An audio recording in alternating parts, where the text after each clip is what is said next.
lugar? Tem. Né?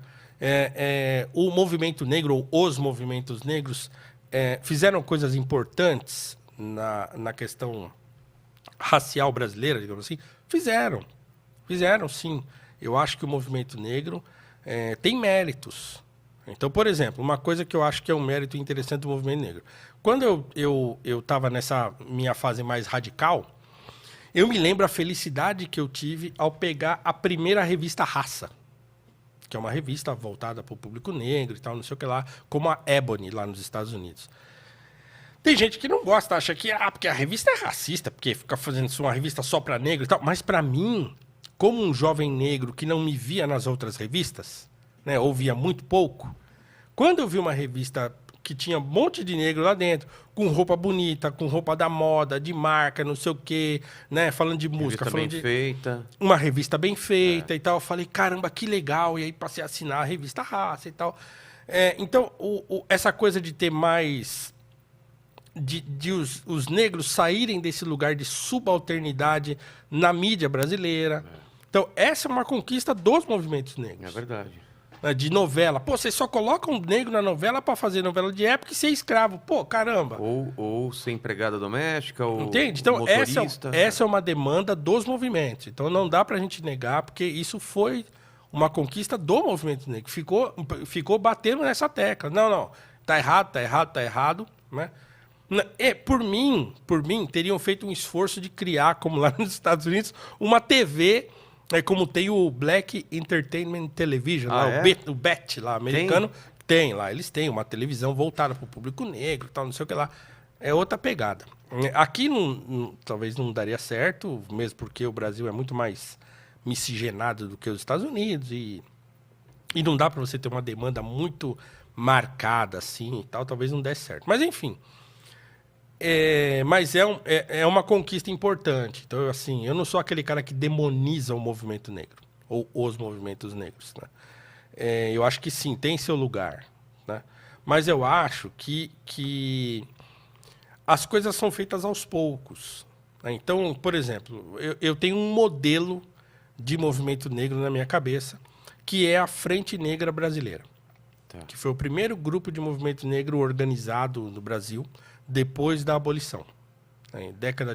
Final da década de 20 e início da década de 30, a Frente Negra foi um movimento muito importante aqui em São Paulo, e tão importante a ponto de ter se espalhado por outras cidades do interior de São Paulo e tal, e de repente, quase no Brasil todo, a Frente Negra era conhecida, e eles tinham algumas coisas interessantes. Por exemplo, tinha alfabetização.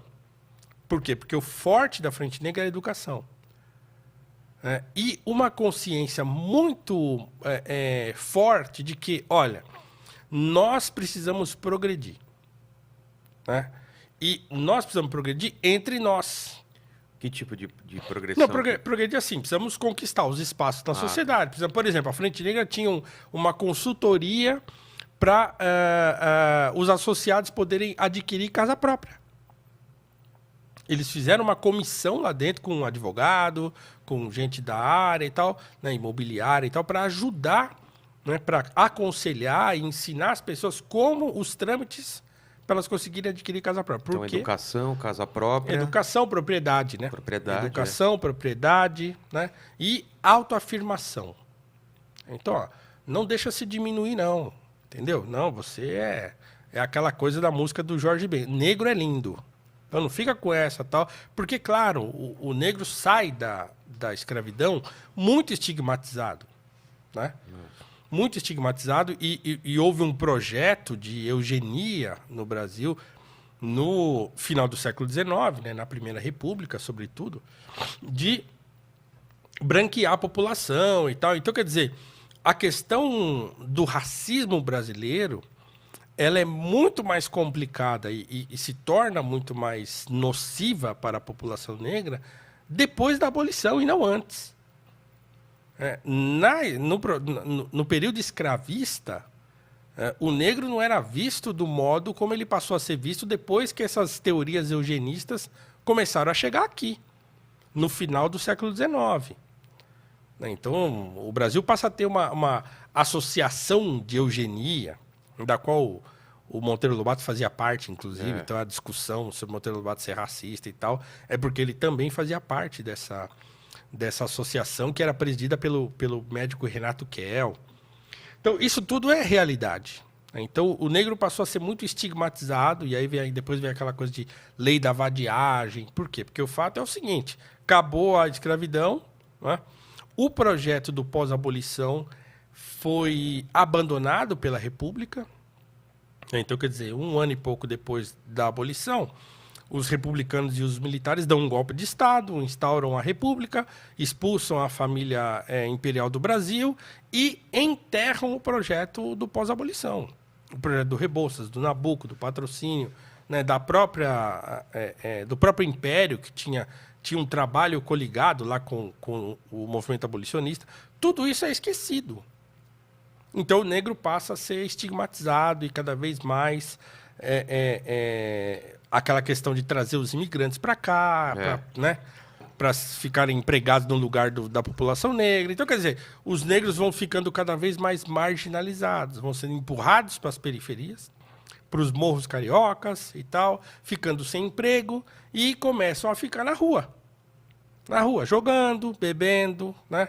E aí depois instauram a lei da vadiagem para tentar controlar essa situação que começa a causar problema, né? O que era a lei da vadiagem?